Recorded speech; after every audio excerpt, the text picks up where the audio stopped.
Hello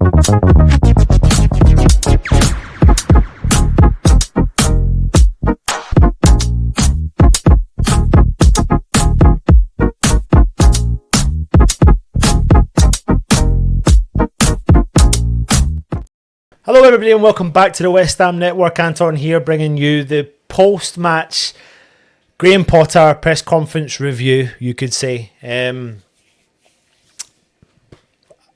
Lost for words, to be honest with you, but let's just get cracking into it. Leave your comments and let me know your thoughts on what he does say. So, of course, after the game, he goes into the West Ham TV, he gives his reaction, and it's quite interesting because before they release the video, they actually put their kind of their statement on the West Ham website before you kind of see the video. In the first statement, it says, "Fans want to see actions rather than hear or read words when the football team they love, follow and devote time, energy and passion to support week in and week out are not producing the desired performance or results. For the Claret and Blue Army, it's been a frustrating and disappointing time to support West Ham, and those feelings, frustrations and disappointment grew in the loss against Crystal Palace in the Premier League." I found that really interesting statement from the club. However, let me get cracking on the first point I want to talk to you about, and that is how do I bring this up? There we are. I don't know what's going on there. So Potter was asked about it's been a tough period, and his response was, "It's a tough period. There's no getting away from it with the results, especially here. It's a tough one for the team. It's a tough one for the supporters who I thought were brilliant with us today. To be honest, they're always brilliant with you. Anyway, sorry, I'm trying my best not to get angry. I thought the way they pulled with the team in the second half was fantastic. I feel for them because it's tough. The scoreline is what it is, and we're disappointed with that, of course. And I thought we started the game quite well, but then struggled to get some pressure, and then they found spaces, getting their pocket players in, and 5 against 4 in the last line destabilised us a little bit. But we tried to change it and we did it at half time. It affected it a little bit, but we were a lot better. I thought the first part of the second half was really positive. It's just disappointing when you concede, and we probably just huffed and puffed a little bit at that point. But that's not acceptable that you're even admitting that. And as a coach, we would expect you to coach that out of the team. And if you see people huffing and puffing, then you pull them off the park. And the reason why they found the gaps is because we lack the pace. The thing that we've been speaking about for such a long time as West Ham fans, is pace in the middle of the park. And the opposition find gaps all the time because we have got so many gaps and pockets all over the park. And sometimes it's just an easy 1-2.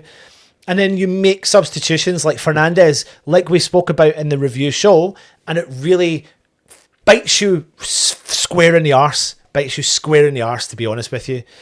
He talks about this level. He says at this level and at this moment it's not enough, and we have to face up to that, which we do know about. We have to do more. We have to work harder. We have to find a solution to it. We have to be more stable defensively and offensively and find more ways to look stronger as a team. That's where the work is now.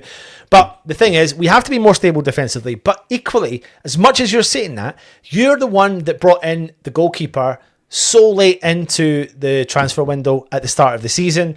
You're the one that started with Aguerd and Todibo and Kilman and then chopped and changed it as the season went on. You know, so there's so many things here that lead into the direction of you, Mr. Potter, that you need to take a hard look at what you are doing and what's been said at West Ham as well. So, yeah, it's easy to kind of bring that point in and say we have to be stable more defensively, but we've conceded 13 goals this season in the first 5 games. Really, it's really not good enough. It's really not good enough at all. And this is where he says, we know we have to keep working. You have to face these moments up, and when it's tough, and it's tough at the moment. I said to the players, we have to stick together, work hard, keep on working on finding the solution, and come out of this tough period stronger for it, and that's the aim now. I would love nothing more than for that to happen. I'd love nothing for more than you, Graham Potter, to be able to do that. But the problem is, as West Ham fans, we sometimes just call it as it is.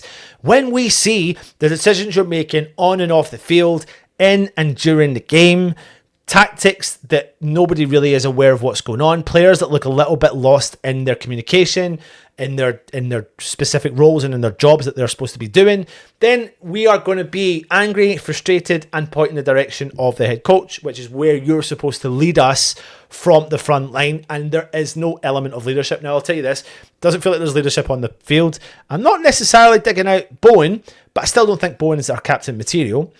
The fact that you stick it out with James Ward-Prowse, who's our vice-captain, there's no leadership there.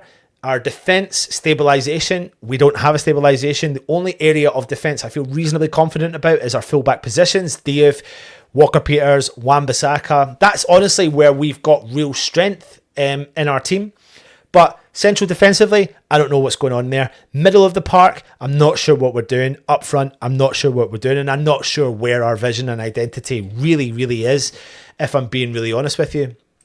Then it was about trying to remain positive. It's true, but at the same time, we're all hurting. He said we have to accept that. We have to accept the pain, and we're all feeling it. It's been tough, that's for sure. That's why I think the only way we can do it is to get through and stick together and try to find a way to be more stable, to be more solid, to win matches. That's what we're here for, and at the moment we're not doing that as well as we'd like. We're not doing it at all. It never is in terms of being doom and gloom, but in the end it isn't enough for us. The only thing we can do is understand everybody's hurt, understand their frustration, and keep moving forward. And there is a lot of hurt, and there is a lot of destabilisation at this club, but I don't blame that stabilisation on you, Graham Potter. I blame that on the ownership. But the problem is it's going to be tough for the manager to come in and find that stabilisation, because you don't have the necessarily, from top to bottom, we're rotten to the core. And that's the way it feels, and that's the way it's seen. And people are looking in from the outside, looking in and going, what is going on at West Ham? What are the tactics? You've got ex-professional managers, players, pundits, all seeing the same headlines. And the same headlines are West Ham are not a threat. West Ham look like a club that can't be managed, that aren't being managed, and have no tactics and no identity, which is what we always talk about at this club. Where is our identity? And I really don't know where it is. And the last piece is about the solution. And he says we have to find a solution. It's as simple as that. I don't think it was the effort in relation to costing West Ham. They need to stick together. They need to keep working, and we have to find a solution. And that's very, very obvious that we do. But I think that solution has to stem from this new strategy that the club are having. But in terms of the strategy, it needs to be a strategy from the Potter, the coach, the vision. What is the vision? What team, what style of play do you want West Ham to do? You obviously, we think we've built up an understanding that you want to play football from the back, but you don't have commanding goalkeepers. You want to play football for the back, but the incompetence and inconsistent in our defence is a problem. You want to play the ball through the middle and have players that fight for the shirt, but we have a very slow mid-paced midfield team that are slow in the uptake and can't drive the team forwards. And you want West Ham to score goals, but we've got one of the oldest and most injury-prone striker force in the team. And January cannot come quick enough for me. It can't come quick enough, if I'm being really honest with you. But I just wanted to bring you some of the points that Potter says in his post-match pressure. I don't know where this leads to. I don't know what happens. I don't know if I'm sitting here expecting West Ham to cut ties with Graham Potter tonight. I don't know if they do, who they bring in, and if that is going to be the response we need, and is that going to be the right manager that comes in. I don't know. I don't know if we come up against Everton next week that we're going to have Graham Potter in charge, and if we do, what's going to change? I don't know, because right now I don't know what it means to first and foremost support this club, to see the vision and see the identity, because there is none, and I don't know when it's coming back.